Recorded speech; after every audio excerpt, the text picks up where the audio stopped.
فاسألوا أهل الذكر إن كنتم لا تعلمون. السلام عليكم ورحمة الله وبركاته.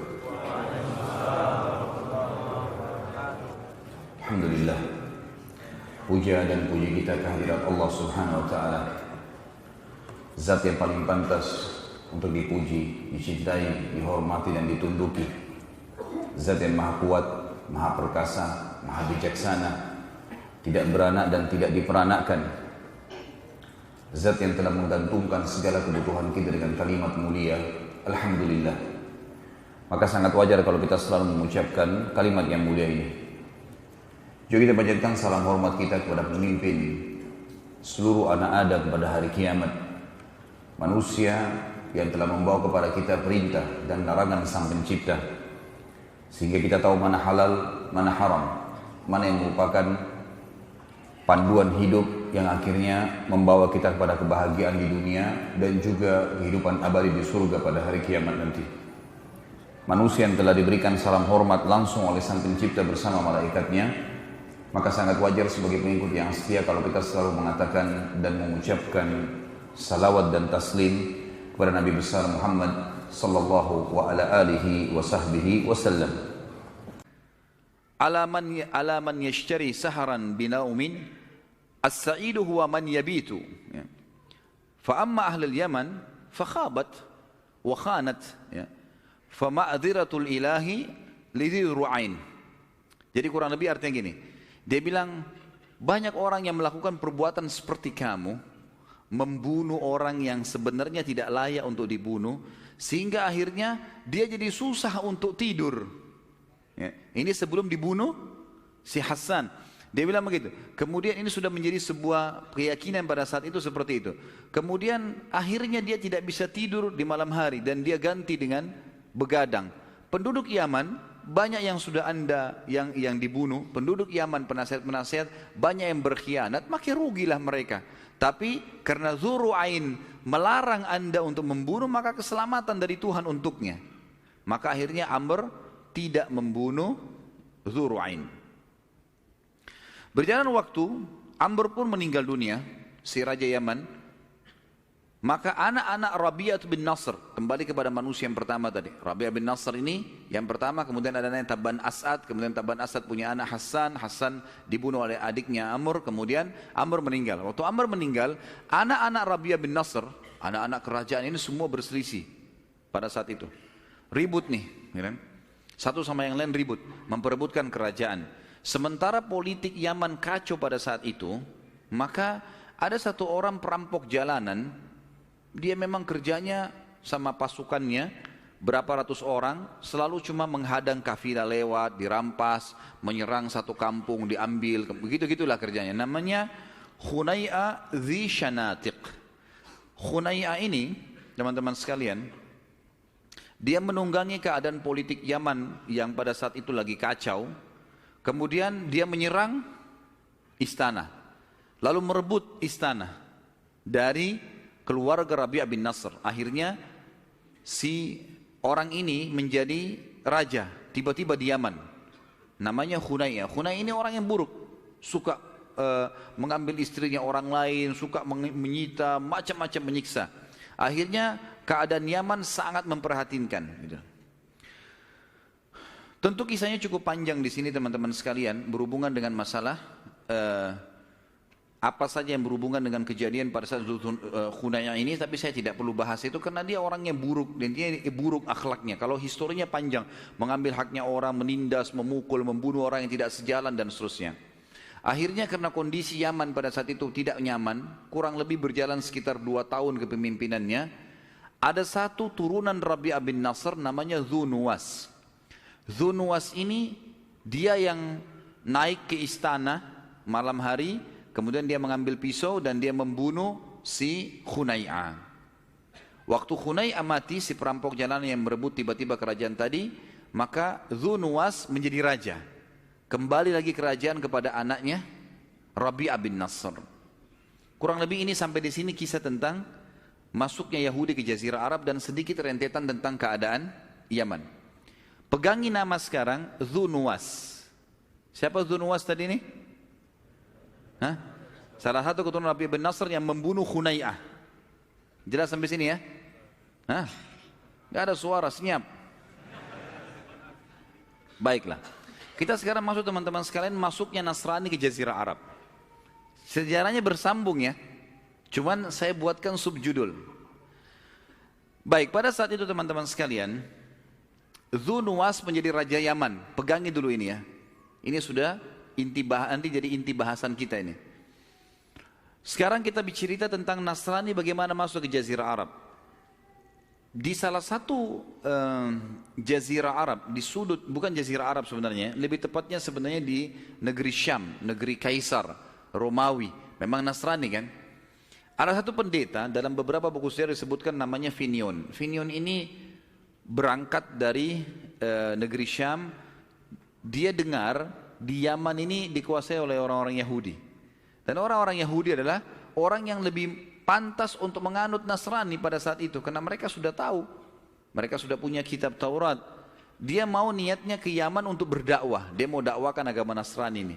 Tapi rupanya waktu dia ikut dari negeri Syam, utara Jazirah Arab, mau menuju ke Yaman, selatan Jazirah Arab, di tengah jalan kafilah dia yang dia sedang jalan sama-sama, itu diserang oleh perampok, sehingga membuat si Femion ini ditawan. Lalu dijadikan budak, diperjualbelikan di Afrika. Waktu dia ditawan teman-teman sekalian, dan dia masuk di wilayah Najran. Najran wilayah yang waktu itu penyembah pohon. Femion ini menjadi budak di salah satu tuannya, dan tuannya sering kagum lihat dia. Karena disebutkan dalam buku sejarah, beberapa buku sejarah, dia ini punya kayak karamah, kelebihan. Tentu ada bab sendiri masalah karamah aulia ya.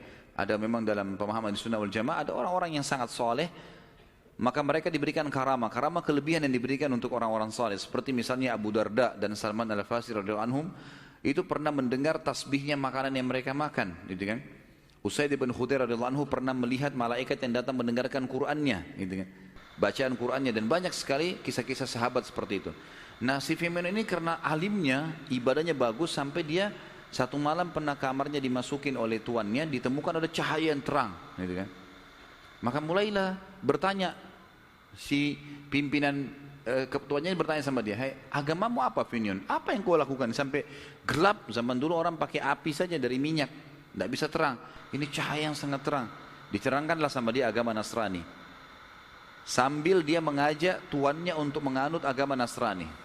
Tapi rupanya tuannya bilang, "Enggak, saya enggak mau." Lalu kata Fimion, "Begini saja. Anda kan menyembah pohon tuh. Di sini kan di wilayah Najran ada pohon yang dikeramatkan, pohon tua. Bagaimana kalau Tuhanku Allah menghancurkan Tuhan Anda? Kalah tuh nanti pohon tuh yang disembah. Pohon ini sudah ratusan tahun, besar sekali. Mereka kultuskanlah." Kata tuannya, "Kalau Tuhanmu mengalahkan Tuhanku, saya akan beriman pada Tuhanmu." Kata Finion, "Baiklah, kumpulkan masyarakat Najran." Dikumpulkan semuanya. Lalu kemudian Finion ini terus berdoa kepada Allah, sampai akhirnya Allah menurunkan petir yang besar dan menghancurkan pohon itu. Jadi pohon itu hancur, kena petir, hangus, terbelah dua, rubuh pohon itu. Gara-gara kejadian ini, wilayah Najran masuk agama Nasrani. Wilayah Najran masuk agama Nasrani. Tapi ini masih di sekitar Afrika, gitu kan? Masih di sekitar Afrika. Berjalan waktu teman-teman sekalian, agama Nasrani ini menjadi kuat di Najran. Menjadi kuat di Najran. Sampai di zaman Nabi SAW, agama Nasrani itu terkenal sekali pusatnya di Najran. Kalau teman-teman pernah dengar istilah mubahalah, tahu ya? Tahu nggak? Mubahalah itu seperti kasus pernah Nabi SAW kirim surat kepada pimpinan-pimpinan Najran. Nanti akan kita jelaskan pada saat sudah masuk ke dalam historinya Nabi SAW. Beliau pernah menyurat ke wilayah Najran, ngajak mereka masuk Islam. Kalau kalian Nasrani, kalian sudah tahu sebenarnya ada Nabi. Saya Nabinya, ini loh bukti-buktinya, gitu kan. Dalam kitab kalian temukan ada nama saya disebutkan. Tapi orang-orang Najran ini tidak mau begitu saja beriman. Mereka akhirnya mengirim pendeta-pendetanya datang ke Madinah, lalu berdialog dengan Nabi SAW. Setelah 3 hari berdialog, Nabi SAW sudah sampaikan semua argumen, mereka masih ragu. Maka Nabi SAW mengajak mereka mubahalah.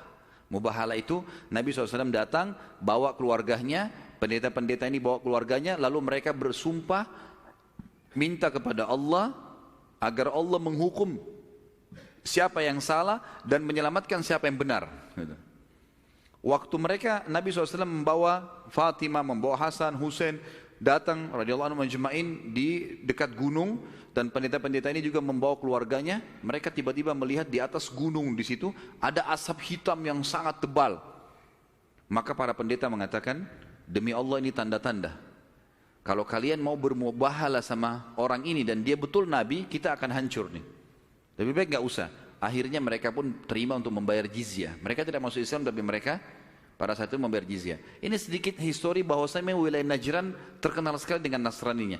Dan awal masuk Islam, awal masuk Nasrani karena kisah Firmion tadi ini. Jelas sampai sini? Alhamdulillah.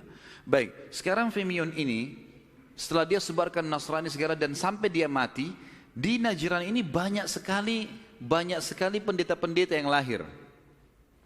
Di antara pendeta yang sangat terkenal pada saat itu bernama Abdullah bin Samir. Abdullah bin Samir, teman-teman sekalian, dia tangkap dari Firmion tadi, gurunya dia, tujuannya bukan ke Afrika, tujuannya ke Yaman, mau mengajak orang-orang Yahudi masuk Nasrani. Tapi karena tidak sempat, dia ditawan segala, akhirnya dia sampai ke Afrika. Begitu teman-teman, saya tutup dengan doa. Semoga Allah Subhanahu wa taala memudahkan segala urusan kita di dunia dan di akhirat, dan semoga seluruh amal yang pernah kita kerjakan diterima olehnya. Semoga semua dosa yang pernah kita lakukan, kecil atau besar, tersembunyi ataupun terang-terangan, dimaafkan dan digantikan menjadi pahala dengan kemahamurahannya. Dan semoga seluruh perbuatan kita ke depannya, sisa umur ini semua diberkahi, baik di keluarga kita, di harta kita, di ilmu, dan juga puncaknya kita akan dimasukkan ke dalam surga Firdausnya tanpa hisab. Dan kita selalu mendoakan saudara kita di Palestina, di Syria, di Yaman, di Irak, di Myanmar, di Ahsa, dimanapun mereka berada sedang terlindas. Semoga Allah ikhlaskan niat mereka, terima para syuhada mereka, dan juga Allah muliakan Islam di tangan mereka dan tangan kita semua. Dan semoga Allah mempartisipasikan kita bersama mereka di pahala, baik dengan doa dan harta juga dengan jiwa kita. Dan semoga Allah dengan kemahamurahannya menyatukan kita semua di surga Firdausnya tanpa hisab, sekali lagi dengan kemahamurahannya. Subhanakallahumma bihamdika asyhadu an la ilaha illallah astaghfirullah wa atubu ilaik. Wassalamualaikum warahmatullahi wabarakatuh.